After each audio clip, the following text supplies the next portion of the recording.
¿Las profecías de Nostradamus anuncian los grandes sucesos de la historia?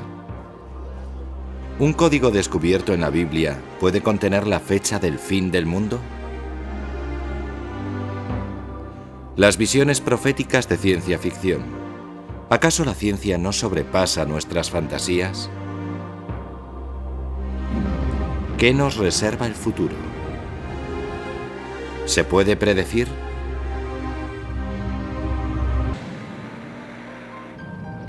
¿La guerra del Golfo estaba escrita? Semanas antes de que estallara, unos investigadores descubrieron un código oculto en las letras de la Biblia. Decía: Saddam, guerra, 18 de enero de 1991. La fecha exacta en que estalló la guerra. ¿Coincidencia o profecía? Siempre se ha sospechado que la Biblia contiene un código secreto. El libro de Daniel profetiza el descubrimiento de un libro sellado que no se abrirá hasta el fin de los días. En 1993, un ex reportero del Wall Street Journal quiso investigar si este código podría ser el propio libro de El fin de los días.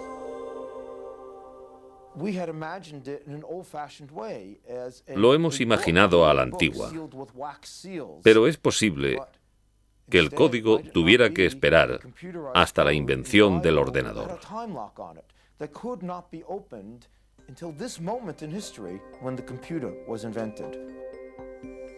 No es la única profecía codificada en la Biblia descubierta por los investigadores.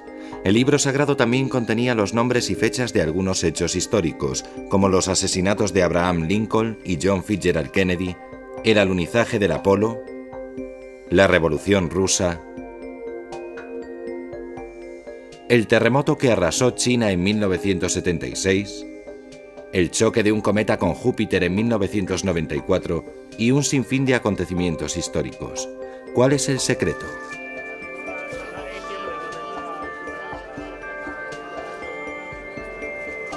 El código toma todas las palabras de la Torá, la parte de la Biblia dictada por Dios a Moisés. Suprime las separaciones entre palabras y forma una cadena continua de 304.305 letras.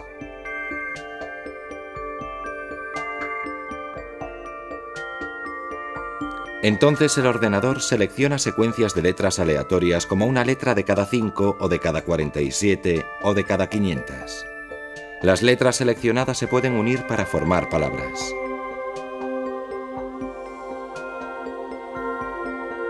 Para horror de Drosnin, en 1994 una secuencia que tomaba una de cada 4.772 letras dio un nombre conocido, Yitzhak Rabin, y cruzando el nombre del primer ministro israelí aparecía un mensaje: el asesino matará. Convencido de que el código era cierto, Drosnin tenía que actuar. Advertí al primer ministro, le dije, la única vez que sale su nombre en la Biblia, lo cruzan las palabras «el asesino matará», y debería tomárselo en serio, porque los asesinatos de John y Robert Kennedy también están cifrados en la Biblia. Creo que está usted en peligro, pero que este se puede prevenir. Rabin ignoró la advertencia. Fue asesinado el 4 de noviembre de 1995. El nombre de su asesino, Yigal Amir, también apareció en el código. ¿Extraña coincidencia o astutos juegos de números?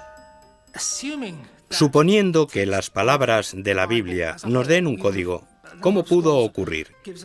Si alguien me lo jura con la mano en el corazón, estoy dispuesto a aceptar que es estadísticamente cierto, pero sé que no es así.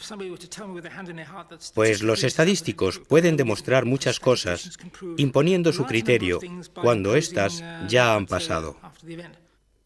Es el único verdadero. Es incuestionable. ¿Puede predecir la Biblia el fin del mundo? Advierte de una próxima guerra, un holocausto atómico desatado en Oriente Medio y centrado en Jerusalén. ¿Este aviso puede salvarnos o el futuro es ineludible? Todo está escrito, pero tenemos libre albedrío. Ahora que los sabios llevan 2000 años estudiando esta paradoja aparente, el código de la Biblia nos permite mirarla con otros ojos. Algunos de los matemáticos que revelaron el código en la Universidad Hebrea de Jerusalén han expresado sus dudas sobre las certezas de Michael Drosnin. Los escépticos aseguran que cualquier cadena de letras aleatoria puede cifrar hechos futuros. Con tiempo suficiente, un ordenador y un buen programa de matemáticas, podemos incluso encontrar la historia del mundo cifrada en la guía telefónica. Mero resultado de la probabilidad.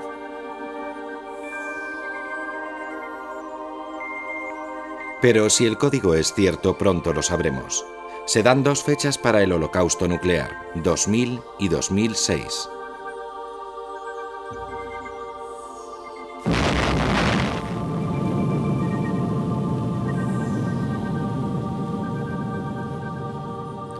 ¿Debemos creer en tales profecías? ¿O en las profecías solo se cree demasiado tarde?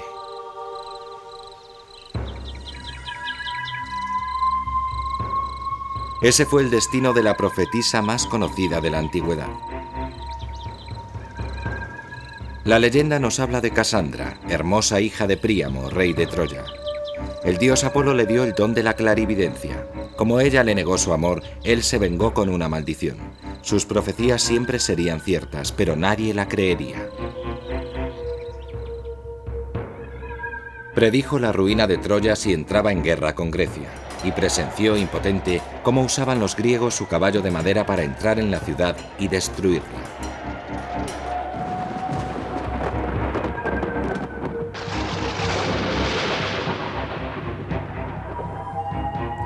Desde los antiguos profetas a los actuales especuladores en bolsa, la gente siempre ha querido adivinar la suerte.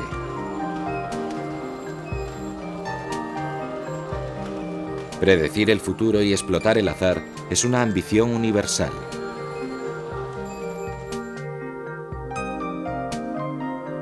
Apostar a la ruleta, a los dados o a las carreras de caballos puede hacer y deshacer fortunas.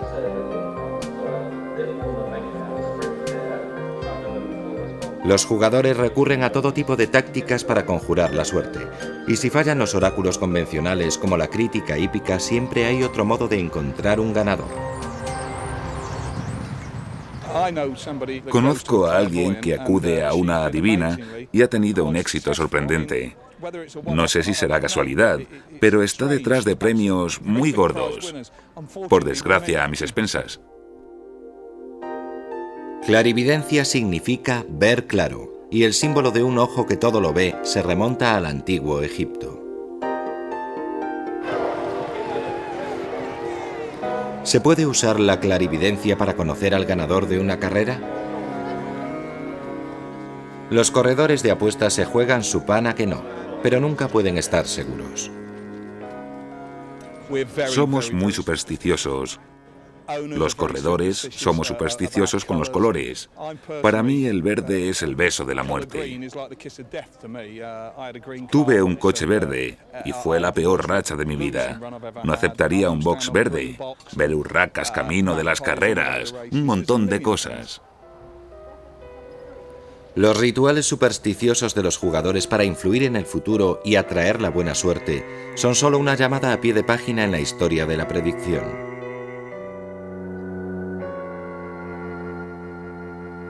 La cartomancia es uno de los métodos más antiguos de predecir el futuro. Se baten récords cada semana. Los récords mundiales. En 1967, Donald Campbell, récord de velocidad en tierra, intentó batir el récord mundial en agua en su potente Bluebird. La noche anterior a la prueba sacó una baraja. Le salió 2 veces la misma carta. Aun sabiendo que la reina María de Escocia hizo lo mismo la víspera de su ejecución, decidió probar suerte. Murió al día siguiente cuando el Bluebird se estrelló.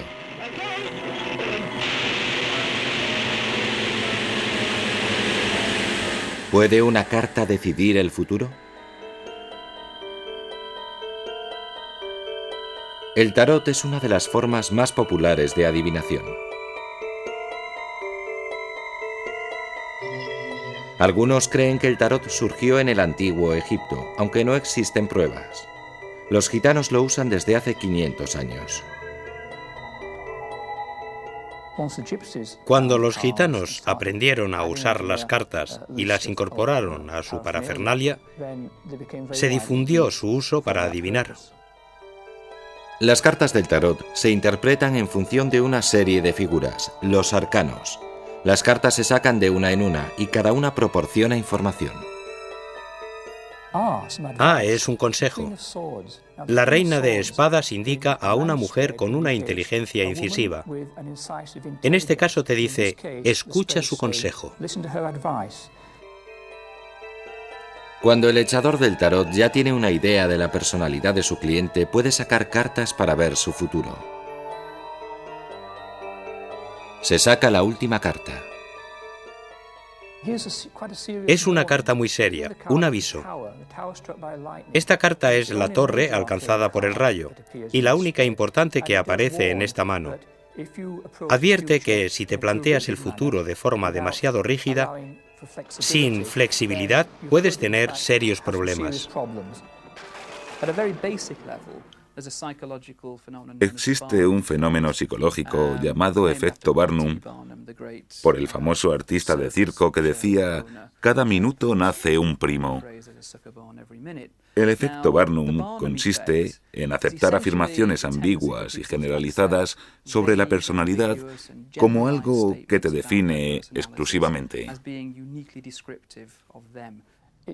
Es cierto que cuando viene a que le eches las cartas, la gente está muy receptiva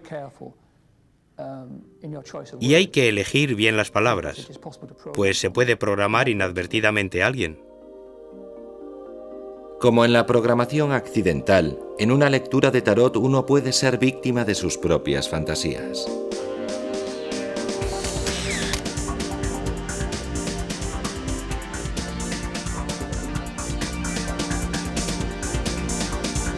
Las profecías que se cumplen de antemano son corrientes en todo tipo de predicción, sobre todo en el mundo de la alta costura.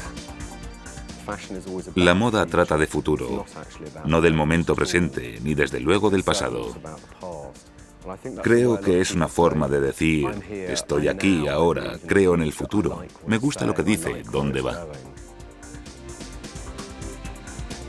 ¿Pero puede darnos la moda una idea de las tendencias futuras?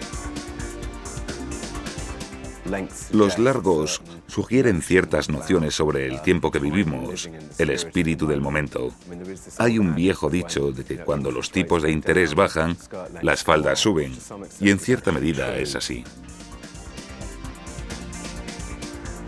Aunque el largo de las faldas parece un método improbable de predecir el futuro, no es ni mucho menos el más extraño.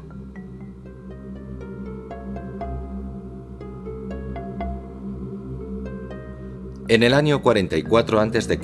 advirtieron a Julio César que no asistiera al Senado romano durante los idus de marzo, pues un vidente vio su muerte en las entrañas de un animal. Una forma corriente de predicción, y acertada además, pues fue asesinado.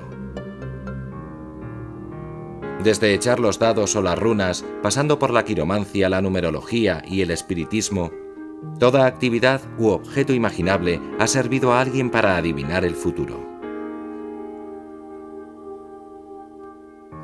Algunos nos siguen fascinando, como el libro chino de los cambios, o I Ching. Pero ahora sus versos herméticos se valoran más por su conocimiento del proceso psicológico de decisión que por su capacidad real de predecir el futuro. Otros, como la ciricomancia, arte de leer aceite en un vaso de agua, empleada por Joseph, profeta del Antiguo Testamento, han caído en desuso. El más raro de todos puede ser la tiromancia, el arte de leer el futuro en la posición de los agujeros de un queso. Como la predicción mediante la moda, estos métodos distan mucho de ser una ciencia.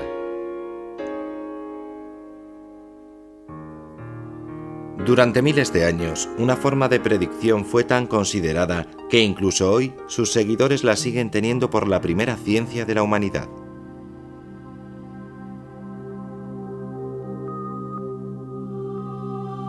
Hoy, el estudio de los movimientos de las estrellas, la astronomía, está separado de la interpretación de su influencia profética, la astrología.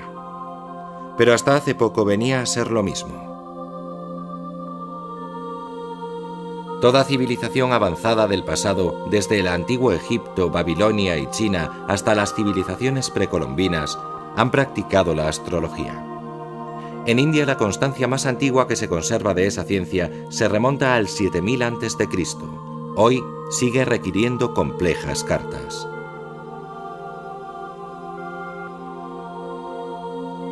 Si bien los sistemas astrológicos varían en cada cultura, la idea de que el movimiento de los cuerpos celestes influye en el destino de los individuos es casi universal.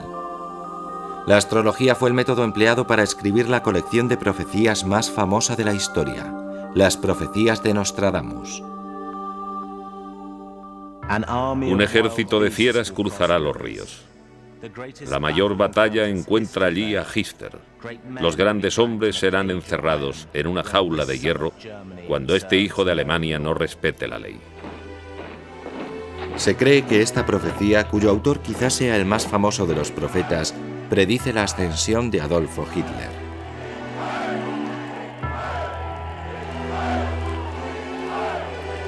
Se trata de Michel de Notre Dame, cuyas predicciones están recogidas en 10 tomos llamados Los Siglos, por los 100 versos proféticos o cuartetos que contiene cada libro. En opinión de los expertos, ¿cuántos de estos cuartetos se han cumplido ya? La mayoría de los comentaristas opina que tal vez la mitad. Pero si comparamos los sucesos que identifican, ves que cada uno atribuye un sentido distinto a los mismos versos. Nacido en Francia en 1503 en una familia acomodada, a los 16 años, cuando estudiaba en Aviñón, Nostradamus ya era famoso por leer las estrellas. Debutó públicamente poco tiempo después. Una gran alineación de planetas tenía alarmados a sus contemporáneos, para quienes presagiaba el desastre. Consultando sus tablas astrológicas, Nostradamus identificó la misma alineación casi 500 años antes. Como entonces no sucedió nada extraordinario, predijo acertadamente que no ocurriría nada anormal.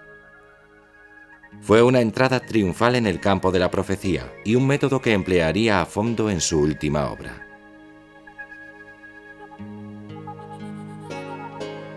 Nostradamus aún tardaría 50 años en instalarse en Salon, Francia, donde escribiría Los Siglos. Ya tenía a sus espaldas una vida extraordinaria y gozaba de fama como médico de la peste y como astrólogo de la corte.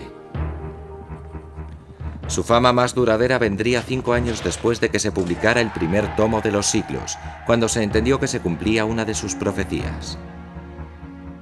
Un joven león vence a uno viejo en un duelo triple. Guarda sus ojos en una jaula de oro y le reserva una muerte cruel. En 1559, el rey Enrique II de Francia moría tras 11 días de agonía después de que le hirieran en duelo.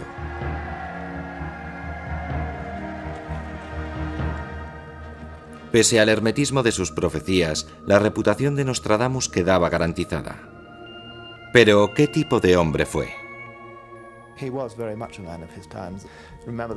Fue un hombre de su tiempo, nada que ocultar. Una época tanto de ciencia y descubrimiento como de alquimia y superstición. Tenía una gran cultura. Escribió sus versos en un francés con gran influencia de latín y griego. Ese era el estilo de la época. Se cree que Nostradamus aplicó 2 métodos de predicción. El primero, un refinamiento de la técnica astrológica empleada en su juventud. Convencido de que la historia se repite, calculaba la posición de las constelaciones en el momento de hechos pasados y calculaba cuándo se repetirían. Y para esa ocasión Nostradamus ideaba otro gran suceso en el mismo lugar. Predice una revolución que devastará el mundo, tras la que nada volverá a ser igual, cosa que piensa mucha gente y que durará 73 años y 7 meses, lo que duró la Revolución de Octubre de la Unión Soviética hasta el verano de 1991. También predice que alguien de algún lugar situado en los 50 grados de latitud renovará la iglesia, y el Papa actual es de Cracovia, que está situada a 50 grados. Su otro método de predicción era un espejo mágico.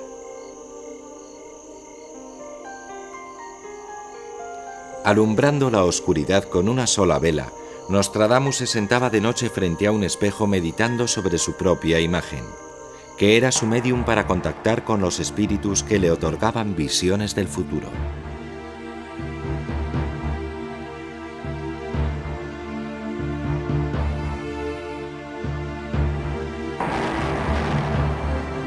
¿Era esta la explicación de sus llamativas predicciones o todo era debido a razones terrenales? Había gente que le hacía la vida imposible. Si era demasiado concreto, le acusaban de magia negra. Y debía ser cierto. Le acusaron de ser un brujo. Supongo que era así. Lo fue. Desde su muerte en 1566, los seguidores de Nostradamus han multiplicado las interpretaciones de su obra.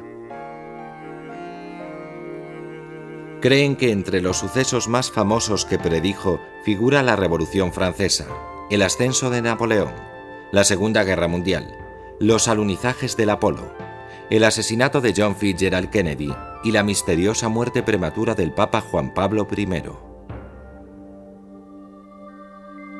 Una de las pocas profecías con fecha concreta de Nostradamus habla de un cataclismo épico en 1999.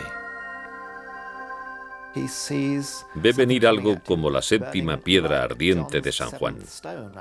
Supongo que habla de las revelaciones. Pues hasta ahora la séptima piedra es la llamada crisalita, que es una forma de olivino.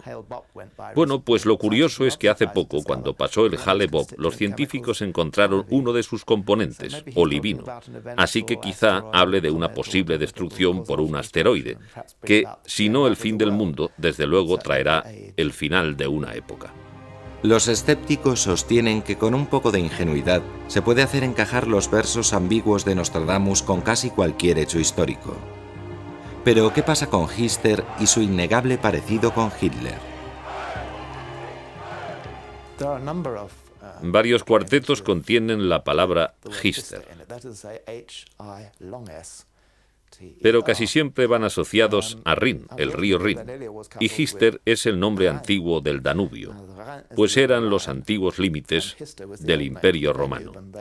Así que es muy dudoso que se refirieran realmente a Hitler. ¿El profeta más famoso de la historia se tiró un farol ante sus lectores? ¿Un juego muy inteligente para disfrute de Michel de Notre Dame? Algo sí se puede predecir con certeza. Durante muchos años seguirán surgiendo nuevas interpretaciones de los siglos. ¿Por qué ponen en duda los científicos la capacidad predictiva de la astrología? El descubrimiento de que el centro del sistema solar es el Sol y no la Tierra fue un golpe para la astrología tradicional. Y cuando se descubrieron Neptuno y Plutón, planetas desconocidos por los astrólogos, quedó claro que la astrología era superstición. Hace poco, la ciencia señaló además que debido a cambios diminutos en la rotación de la Tierra, el propio zodíaco se ha quedado desfasado. A raíz de ello, la gente nacida en las fechas límites de su signo astrológico han cambiado de signo. Algunos nacidos bajo Géminis ahora son Cáncer, y otros han pasado a ser Tauro. Y en el zodíaco también ha salido un nuevo minisigno, Ofiuco. Pese a carecer de base científica, la astrología sigue teniendo adeptos, incluso entre los líderes más poderosos del mundo.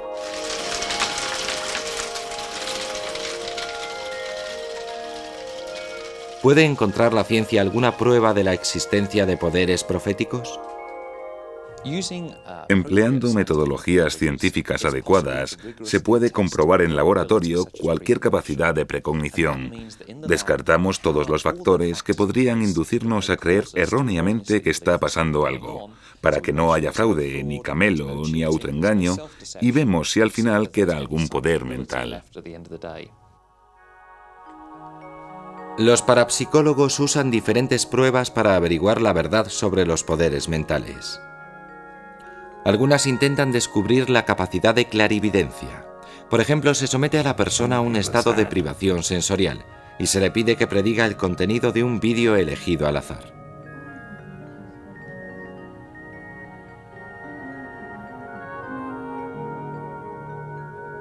Otros experimentos intentan determinar si la mente humana puede influir en el azar, como por dónde caerán las bolas o la carga de una corriente eléctrica. Pero los parapsicólogos no han encontrado pruebas de la existencia de poderes mentales. ¿Se llegará a resolver el tema de una vez por todas? Hay dos posibilidades de futuro para la parapsicología. O se demuestra que esos poderes no existen y los estudios indican que no sucede nada, o bien comprobamos la existencia de esos poderes, aprendemos en qué consisten y lo que hoy es paranormal, mañana se convierte en ciencia normal. ¿Y cómo será la ciencia normal en el futuro? Quizá los profetas de la era moderna ya no sean videntes, sino autores de ciencia ficción.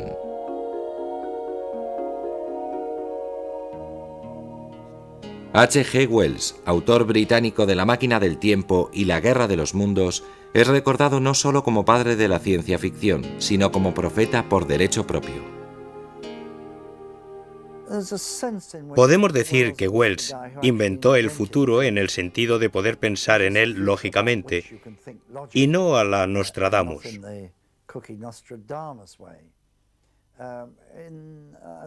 En 1901 publicó Anticipaciones, la idea de que puedes predecir el futuro analizando tendencias y estadísticas.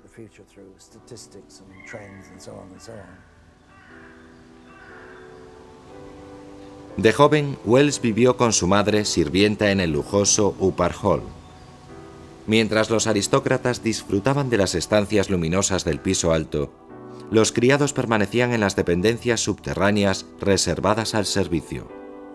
Esta experiencia de una sociedad profundamente dividida en clases, junto con las ideas sobre la evolución, inspiraron La máquina del tiempo. En ella, un viajero en el tiempo descubre un futuro en que la evolución ha dividido a la humanidad en dos especies y fomentado sus peores instintos.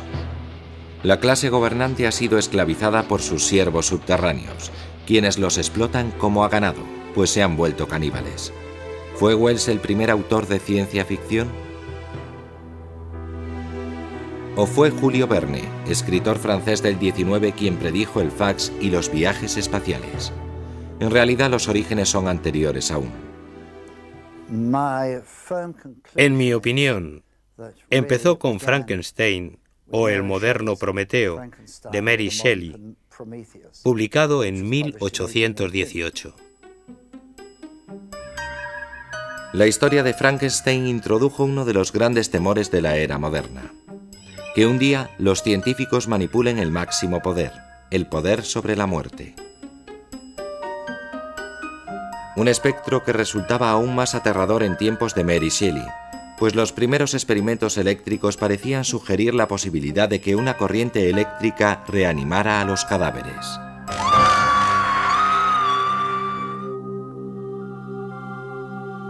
Desde entonces, cada generación de escritores del género ha ofrecido su nueva visión del futuro.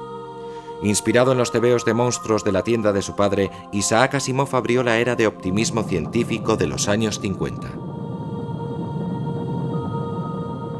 Imaginaba un futuro en el que el hombre colonizara los planetas de estrellas lejanas y planificara su futuro con una ciencia predictiva llamada psicohistoria. Su mayor aportación a la ciencia ficción fue el robot. Los autómatas han asombrado al público desde el siglo XIX. En los años 20, la palabra robot empezó a designar un hombre mecánico que hacía trabajos absurdos. Era una metáfora sobre cómo la automatización reducía a los trabajadores al nivel de meros engranajes. A partir de Asimov, los robots dejaron de parecerse a Frankenstein. Lo llamo el complejo de Frankenstein.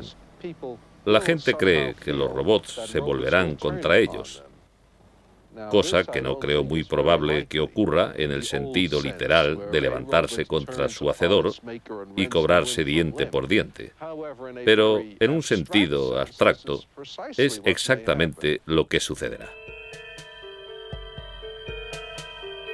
En los años 60, Philip K. Dick, creador de Desafío Total y Blade Runner, rompió la convención del género y predijo un futuro mucho más triste, donde nada es lo que parece e impera la conspiración. Horrorizado por el despilfarro de la cultura consumista, prevé mundos poblados por copias, clones y replicantes. Seres artificiales casi idénticos a sus modelos.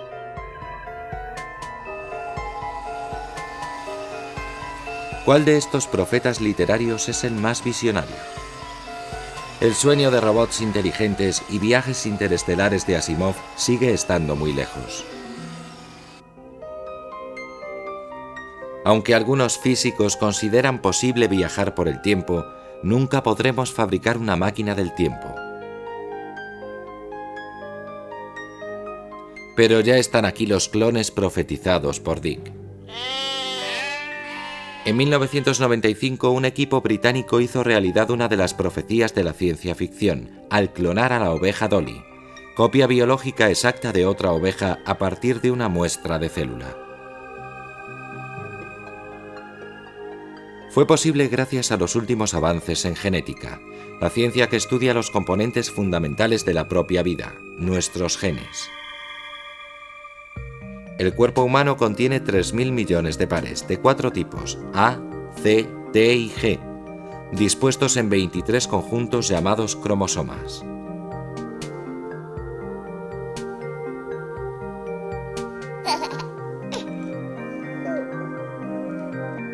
Si se modifican los genes de esos cromosomas, las generaciones futuras pueden tener la capacidad de producir bebés de diseño y elegir de antemano su sexo, color y complexión. Se puede prolongar la esperanza de vida cambiando órganos deteriorados por otros clonados.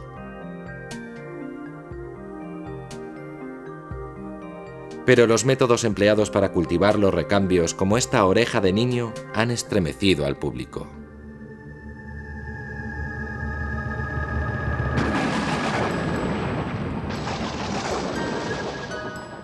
Frankenstein, una criatura hecha de piezas ajenas.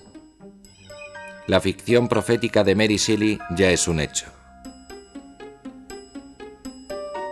Pero algunos afirman que la genética también permitirá responder a la pregunta que se han planteado los pensadores durante años.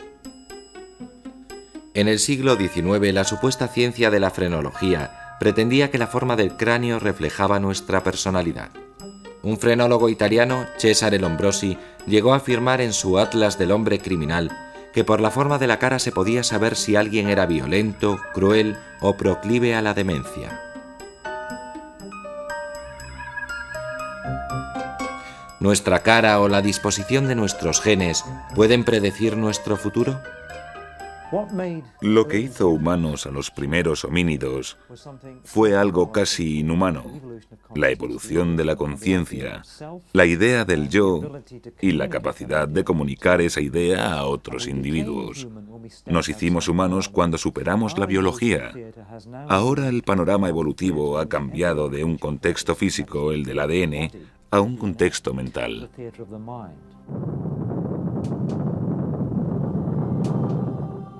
Hemos evolucionado de forma espectacular.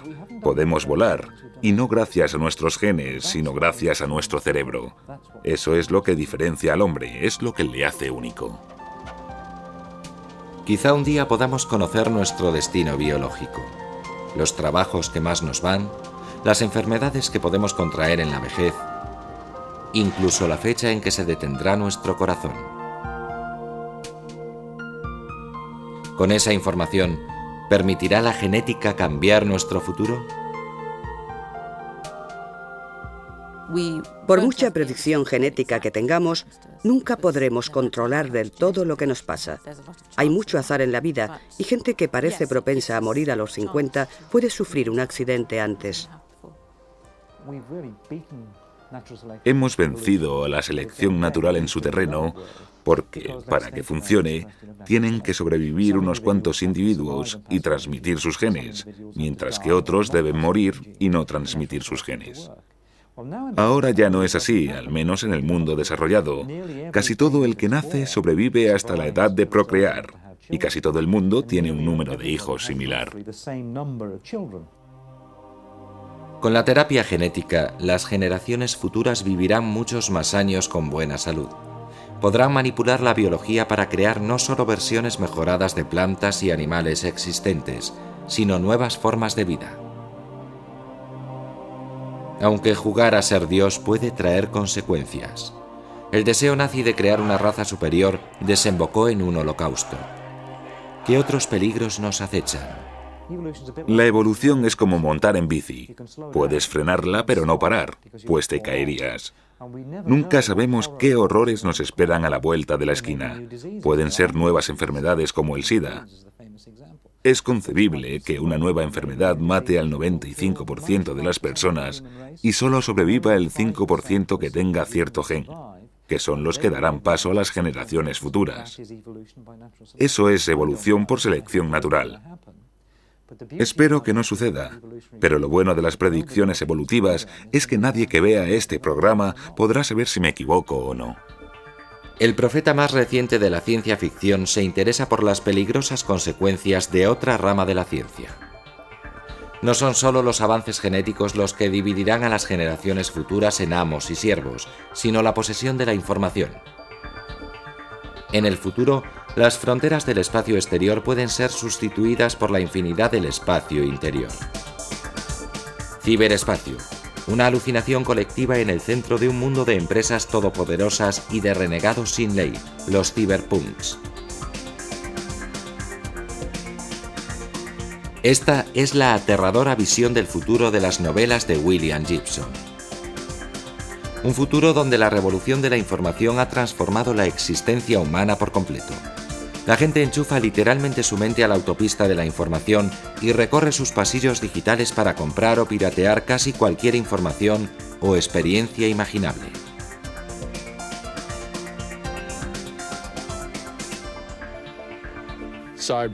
Ciberespacio, una alucinación consensuada compartida a diario por miles de millones de operadores. En todas las naciones donde se enseñan conceptos matemáticos, una representación gráfica de datos enviados desde los ordenadores hacia la percepción humana. Las novelas cyberpunk están llenas de inventos de alta tecnología. Inventos microscópicos que patrullan las venas en busca de enfermedades. Implantes de chips para multiplicar el poder del cerebro y el sistema nervioso. Máquinas que copian, guardan y reproducen la personalidad en un disco compacto. ¿Podrían hacerse realidad esas previsiones? ¿Qué opinan los historiadores del género de sus poderes proféticos? Creo que la ciencia ficción es un medio de abordar los miedos y esperanzas de la humanidad en cualquier momento. En cuanto a su calidad profética, no es ni la mitad de útil que la reflexión sobre el futuro como espejo que refleja el presente.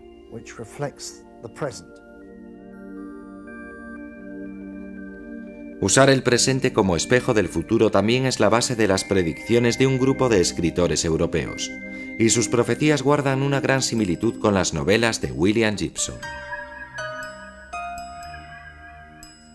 Ven las semillas del futuro en la decadencia presente, sobre todo en las ciudades.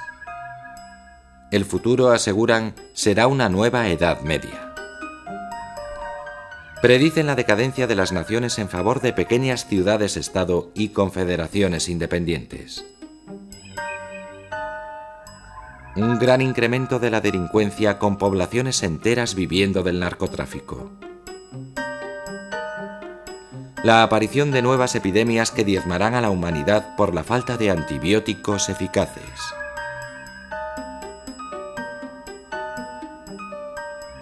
Ciudadanos corrientes se verán obligados a vivir en fortalezas como las ciudades amuralladas del medievo, comunicándose con el exterior por vías como Internet, y por lo demás, a merced de un mundo imprevisible.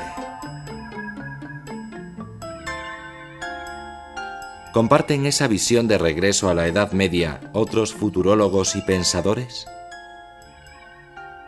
En toda sociedad hay fatalistas que creen tener muy poco control y que la capacidad de supervivencia está limitada por el ritmo al que surgen los riesgos. Probablemente el fatalismo sea la fe en la decadencia a largo plazo. ¿Y qué técnicas usan los futurólogos para predecir el futuro? Una técnica utilizada frecuentemente es el desarrollo de hipótesis. Nada que ver con las herméticas profecías de Nostradamus o las anticipaciones de H.G. Wells. Se han apuntado éxitos notables.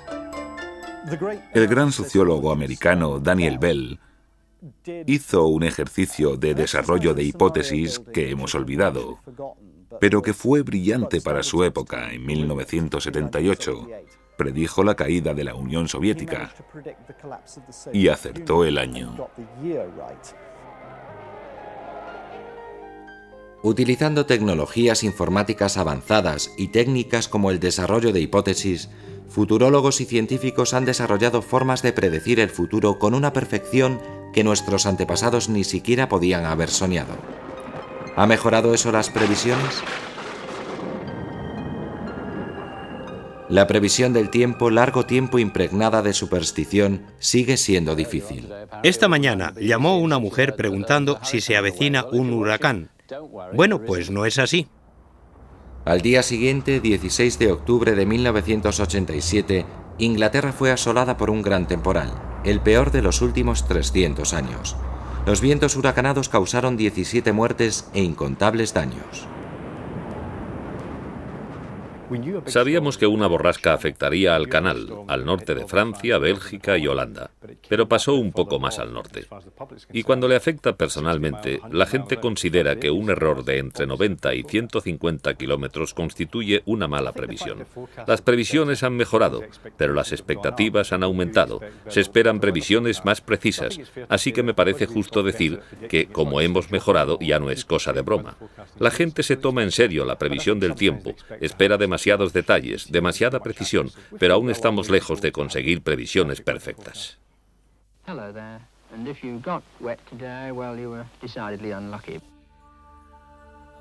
Otros tuvieron peor suerte aún. Cuando en el siglo XIX las universidades empezaron a enseñar economía, las críticas siempre la apodaron la ciencia lamentable, por su pésimo historial de predicciones. Las teorías económicas de Marx predecían la caída del capitalismo y una revolución mundial iniciada en los países industrializados de Europa. Pero la revolución estalló en Rusia, el país menos industrial de Europa. Resultado de la agitación política y no destino económico. Y la cosa no ha mejorado. Durante las 3 últimas décadas, los economistas no han sabido prever 3 de los 6 grandes giros de la economía mundial que desembocaron en crisis bursátiles. Incluso la previsión de inflación es especulativa. Pero los economistas no son los únicos. Algunos de los predictores mejor equipados del mundo fallan sistemáticamente. Los expertos de inteligencia americana no supieron prever la invasión de Kuwait por Saddam Hussein, la invasión soviética de Afganistán y el desmembramiento de la Unión Soviética en 1989.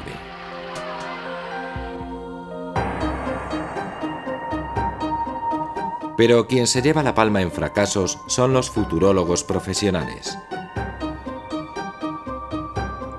Entre sus patinazos más sonados de las previsiones de los años 60 sobre los 90 figuran el agotamiento de los combustibles fósiles,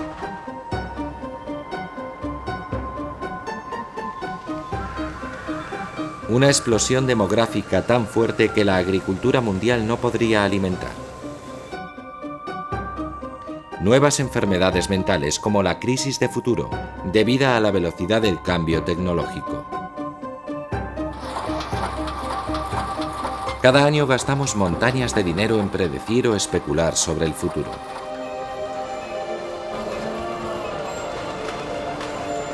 Pero las posibilidades de acertar de los expertos no son mayores que al arrojar una moneda al aire. Aunque las ciencias físicas saben predecir desde la trayectoria de un cometa hasta el sexo de un feto, la ciencia no sabe predecir el comportamiento humano.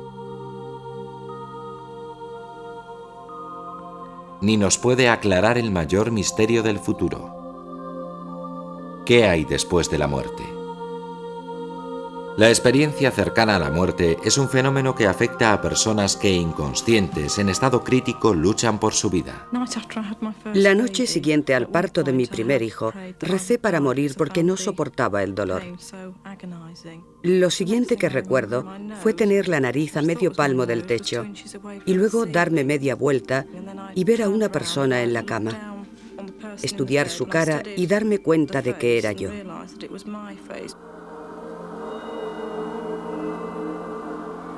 Entonces entré en un túnel con una luz muy brillante al final. Llegué hasta la luz, más potente que el sol, y me di cuenta de que debía detenerme. Era como mirar por la ventana. Vi que estaba en un jardín silvestre. Había un hombre y me preguntó por qué quería morir.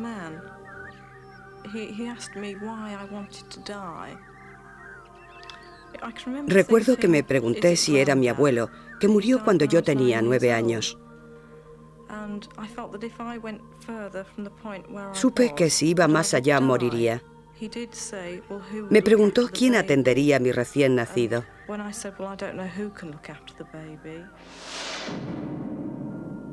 Entonces sentí que estaba de vuelta en mi cuerpo. Había tomado esa decisión. No fue un sueño. Ocurrió de verdad. El túnel de luz, la sensación de serenidad y la aparición de una figura religiosa o de un ser querido son referencias comunes. ¿Es realmente una visión de la vida después de la muerte?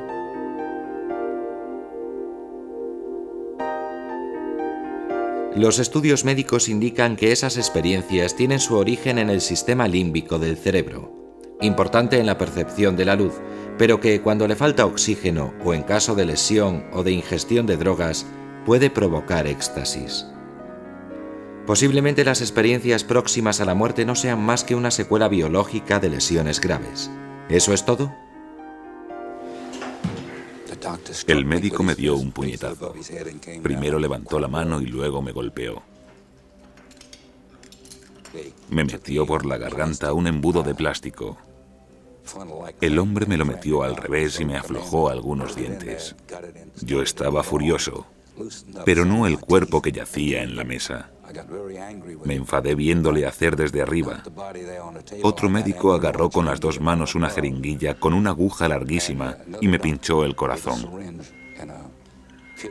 Luego ajustaron la máquina y me colocaron en el pecho esos discos redondos y me golpearon 2 veces.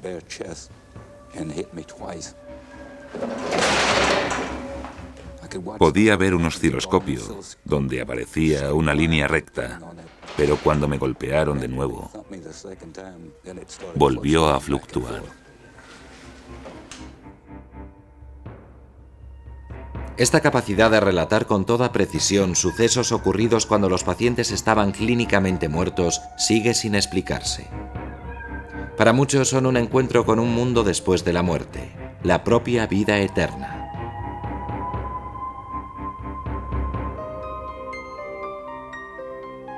¿Qué nos reserva el futuro? Cuanto más lo estudiamos, más incierto se vuelve. ¿Y si descubriéramos que nuestro destino está escrito en las estrellas o escondido en un códice, de verdad querríamos saberlo?